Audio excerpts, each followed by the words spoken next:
Donc l'Aigle de sang se passe, contrairement aux deux premiers, le Dragon du Muvant et Qui a tué Heidi, qui se déroule à Grion, cette fois ça se passe sur une île dans la mer Baltique qui s'appelle Gotland. Mais on y retrouve le même inspecteur, Andreas Auer, qui cette fois part dans le nord parce qu'il a des origines suédoises, et puis surtout sa sœur lui a fait une révélation et il apprend en fait que son passé tel qu'on le lui a raconté était un mensonge. Et il a été en fait adopté. La seule chose qu'il sait, c'est que quelque part sur cette île, il va probablement trouver des réponses en fait à ses origines. Simplement, en retournant sur l'île de Gotland, très vite, il va être confronté à un cold case qui va ressurgir, une histoire sanglante, et finalement, des choses vont se réveiller.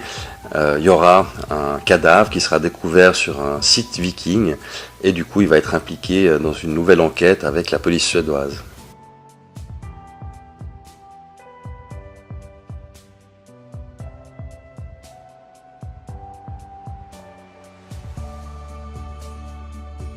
Il y a un moment donné, là, je me suis fait la réflexion. J'ai commencé à écrire mon premier livre où l'inspecteur Auer avait une quarantaine d'années. Et du coup, je me suis dit, mais en fait, cet inspecteur, finalement, il vient d'où? C'est quoi son passé? Du coup, ça, c'était déjà une réflexion qui était présente.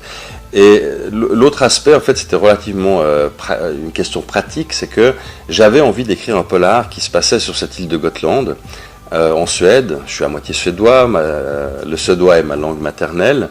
Et d'ailleurs, Gotland, en fait, c'est une île sur laquelle on a une maison familiale. Mes grands-parents y avaient acheté une maison dans les années 60. Donc du coup, j'y ai passé quasiment tous mes étés, je dirais, depuis mon enfance. Donc il y avait cette envie, étant moi aussi un grand fan de polar nordique, d'écrire un livre qui se passe à Gotland. Et comme Andreas est un inspecteur de police à la sûreté vaudoise, il ne pouvait pas simplement aller enquêter en Suède.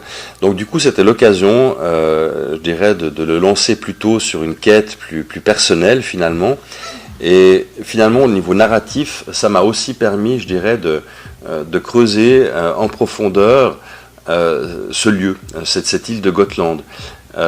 Et en étant présent d'ailleurs pendant quelques mois pour l'écrire sur place, je me suis intéressé à l'histoire de Gotland, notamment aux origines vikings, au paganisme nordique. Et puis il y a une autre période historique importante, celle de la Deuxième Guerre mondiale, où j'ai découvert que de nombreuses personnes avaient fui la guerre mondiale dans de frêles embarcations depuis les pays baltes, et ils ont traversé la mer jusque Gotland. Et du coup, j'ai trouvé intéressant, par ce biais-là, en fait, par ce côté, cette quête personnelle de mon inspecteur, de pouvoir faire vivre ce lieu, cette île de Gotland. J'écris parce qu'en fait c'est quelque chose de très spontané qui m'est venu. Ça n'a jamais été une réflexion de longue date en me disant j'ai envie d'écrire. Et avant de commencer mon premier livre, j'avais d'ailleurs jamais rien écrit auparavant, à part je dirais mes travaux d'études. Et finalement le déclencheur, c'était un tour du monde qu'on a fait avec mon compagnon pendant près d'une année. Et pendant cette période, j'ai lu énormément de polars, les uns à la suite des autres. Et au fil du temps, forcément, j'ai commencé à voir un petit peu quels étaient les outils derrière, comment est-ce que les auteurs faisaient pour maintenir le suspense, lancer des fausses pistes, etc. Et je sais que je me suis dit à un moment donné, ça doit être sympa d'écrire un polar. Sauf que c'était pas vraiment une réflexion, c'était juste une idée comme ça qui m'a traversé l'esprit. Et quand on est revenu de ce voyage, avant de retrouver un travail, avant de retrouver un appartement, on est allé vivre chez mes beaux-parents à Grion pendant plusieurs mois. Et c'est le lieu, en fait, qui a été le déclencheur. Je me suis dit, ce petit village de montagne à Grillon, c'est le lieu parfait pour y écrire un polar. Il y a plein d'endroits sympas pour cacher des cadavres. On est dans un village de 1000 habitants, il y a un côté huis clos. On peut imaginer qu'il y a des vieilles histoires qui peuvent refaire surface. Il y a aussi des légendes qu'on raconte. Il y a un environnement, une atmosphère très particulière. Et je pense que cette idée m'est venue en faisant le parallèle avec les polars nordiques que j'aime beaucoup. On a Camilla Läckberg où ça se passe dans un petit village de pêcheurs, on a Vivek Asteen qui se passe sur une île, et j'ai fait ce parallèle-là en me disant, mais s'ils le font en Suède, pourquoi est-ce que je ne le ferais pas en Suisse dans les montagnes ?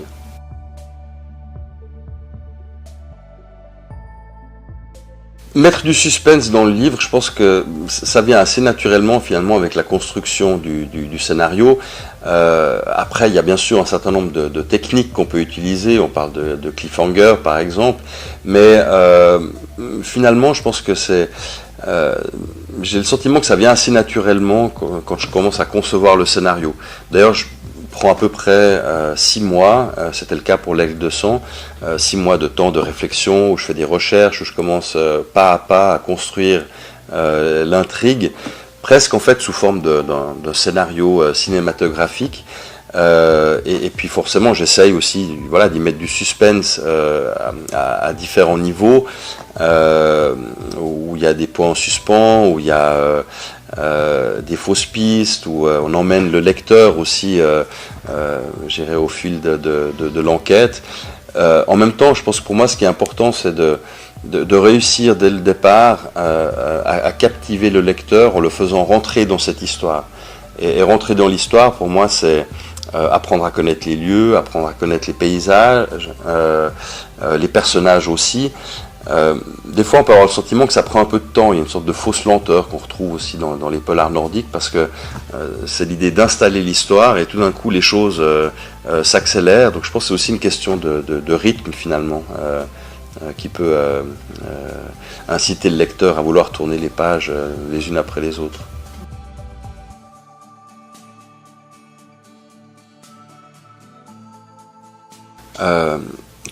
Que mes livres soient adaptés au cinéma, ça serait très clairement un énorme plaisir de voir mis en image finalement mes livres.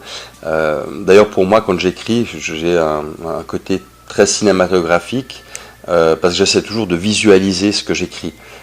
Donc je me mets en situation, j'essaye de ressentir l'environnement autour de moi pour pouvoir le décrire dans le livre. D'ailleurs j'aime beaucoup aller sur les lieux.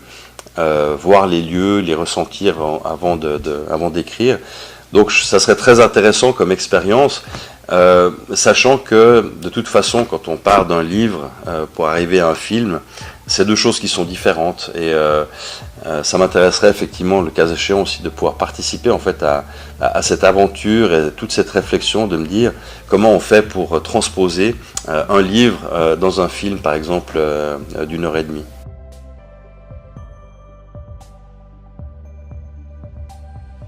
J'écoute de la musique, pas toujours, ça dépend de ce que j'écris, ça dépend de mon humeur, mais il m'arrive quand même d'écouter de la musique parfois qui est vraiment en lien avec ce que j'écris.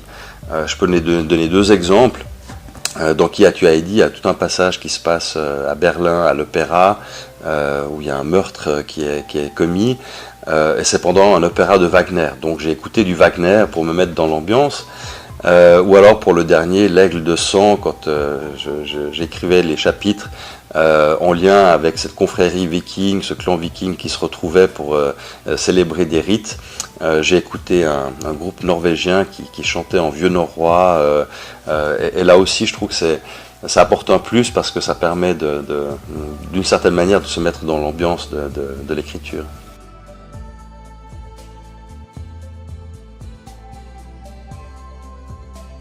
Je m'inspire pas de personnages réels pour les transposer dans le livre. Par contre, je pense que quand je crée mes personnages, j'ai forcément plein d'influences différentes et je veux peut-être plutôt prendre certains aspects d'une personne que je connais ou des traits de caractère ou finalement un physique particulier d'une personne que j'ai vue, mais c'est jamais pour le transposer directement dans le livre. Là, vraiment, à chaque fois que je crée un personnage, c'est beaucoup d'influences qui font que ce personnage commence à exister en tant que tel. Il y a quelques exceptions où vraiment ce sont des personnages qui existent, que j'ai mis dans le livre. C'est le cas notamment dans le dernier livre, L'Aigle de sang, où je parle d'un bijoutier qui est aussi chanteur à Paris, qui est un personnage assez extraordinaire. J'en dirai pas plus pour ceux qui l'ont pas encore lu, mais ce personnage-là existe réellement et du coup je l'ai intégré dans mon intrigue avec son vrai nom.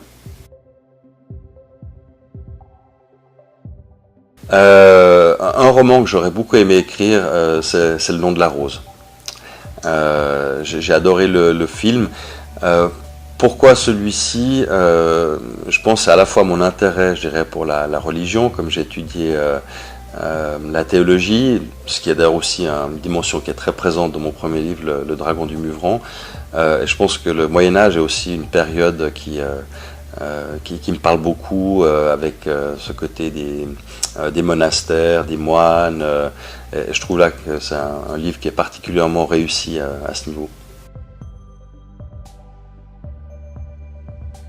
Grosse question. Moi, je vais d'abord répondre par rapport à mon expérience personnelle du monde de l'édition. J'ai la chance que ça fonctionne très bien depuis le départ, autant avec ma première maison d'édition en Suisse, et puis finalement aussi la deuxième maison qui s'appelle Slatkin et compagnie à Paris, qui a repris les droits et maintenant je suis édité chez eux. Slatkin et compagnie a un lien avec la Suisse parce qu'ils appartiennent à Slatkin à Genève. Et mes deux premiers livres sont aussi édités maintenant chez Pocket, donc tout se passe très bien. J'en ai une belle expérience. Maintenant, je pense que c'est pas évident pour un auteur de se faire connaître, et il y a énormément de livres qui sortent. Donc ça, c'est une critique que j'entends régulièrement aussi de la part des libraires qui savent plus où mettre les livres, et quand ils reçoivent tous les nouveaux bacs avec les nouveautés, ça n'ont plus la place sur les étagères, et du coup ça devient aussi pour eux beaucoup plus difficile de défendre les livres auxquels ils croient, parce qu'ils ne peuvent déjà pas tout lire et prendre connaissance de tous les livres. Donc là, je sais qu'il y a une réflexion peut-être à faire sur le nombre de livres qui sont édités.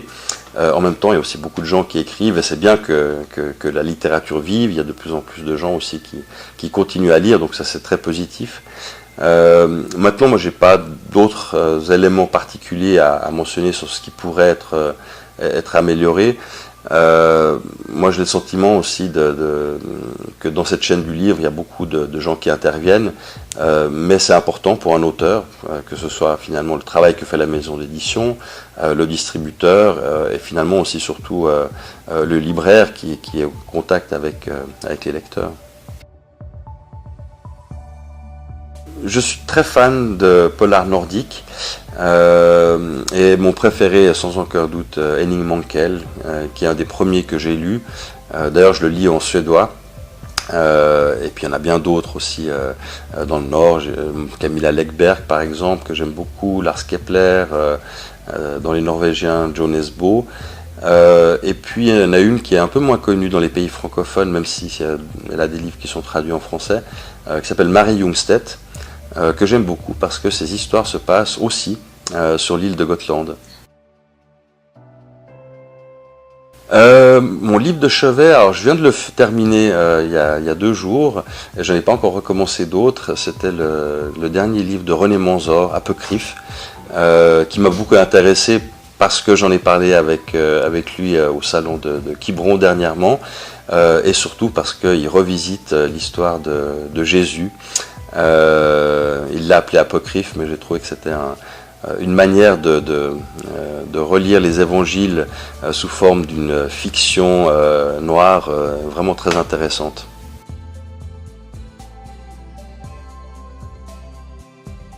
Oui, pour moi, je fais beaucoup de repérage sur les lieux. D'ailleurs, que ce soit finalement le village de Grillon, qui est le lieu principal dans mes 2 premiers livres, ou l'île de Gotland pour le 3e, C'est premièrement des lieux que j'aime beaucoup, que je connais très bien. Et pour moi, c'est important d'être sur place, d'aller découvrir les lieux que je vais utiliser dans mon livre, parce que finalement, on peut y ressentir des choses.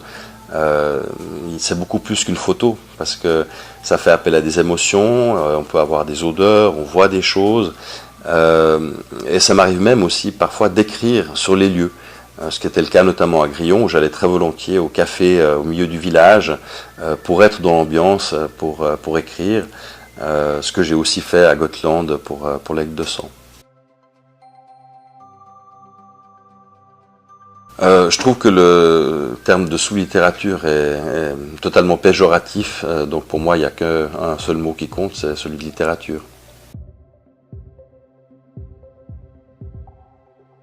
J'ai déjà mentionné à plusieurs reprises les polars nordiques, mais je pense que c'est très clairement une des influences importantes que j'ai dans ma manière d'écrire le polar. Et du coup, je pense que c'est pas pour rien que la presse en Suisse en a parlé comme le polar nordique des Alpes vaudoises. Ensuite, je dirais, il y a peut-être aussi une influence un peu plus ancienne dans mes lectures, mais ce sont très clairement les Agatha Christie que j'ai beaucoup aimé, et je pense qu'ils m'ont aussi appris au niveau de la structure, du suspense et des enquêtes qui m'aident encore aujourd'hui. J'ai encore pas eu l'occasion d'écouter un livre entier en audio, mais je pense que ça ne saurait tarder. Par contre, j'ai pu écouter un certain nombre de chapitres ou de passages de mes propres livres. J'ai trouvé ça extrêmement intéressant. Alors c'était un peu perturbant finalement d'écouter son propre livre lu par quelqu'un. Mais du coup, j'ai pas cette expérience en tout cas de vraiment avoir écouté un livre entier, mais je vous en parlerai peut-être prochainement. Je pense que chaque personne apportera sa propre réponse à cette question-là. En ce qui me concerne, j'ai commencé à écrire aussi parce que j'étais un grand lecteur. Moi, ce que j'aime dans la lecture, c'est aussi le fait de voyager, d'entrer dans un livre, de découvrir des lieux, une atmosphère, une culture, une société, ce qui est particulièrement vrai notamment pour les polars qu'on peut qualifier d'ethno entre guillemets aujourd'hui, ou c'est un terme qui est utilisé. Mais ça, je trouve intéressant parce qu'il n'y a pas seulement pour moi l'intrigue, qui est bien sûr une des pierres angulaires du polar, mais aussi tout ce qui va autour et qui donne, je dirais, de l'épaisseur et de la profondeur au livre.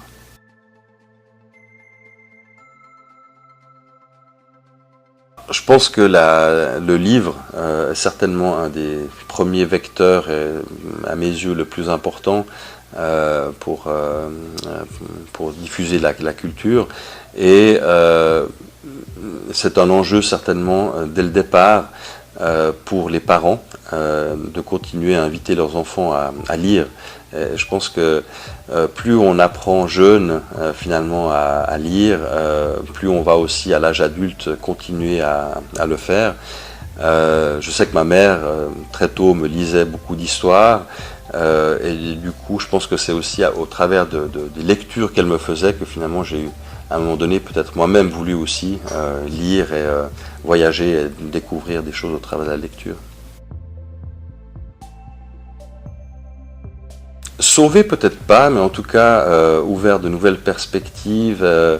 Je pense quand j'ai commencé à écrire, parce que finalement il y a quand même un lien pour moi très proche entre la lecture et l'écriture. C'est la lecture qui m'a amené à l'écriture. Et pour moi ça a été à un moment donné une vraie découverte. Je ne pensais pas être capable d'écrire. Et très vite, en fait, j'étais complètement passionné par cette envie de raconter des histoires, cette envie d'écrire. Et depuis le jour où j'ai commencé, j'ai jamais arrêté. Alors, je pense à mon collègue et ami Nicolas Feutz, avec qui j'étais à la Comédie du Livre ce week-end. Merci beaucoup. Merci.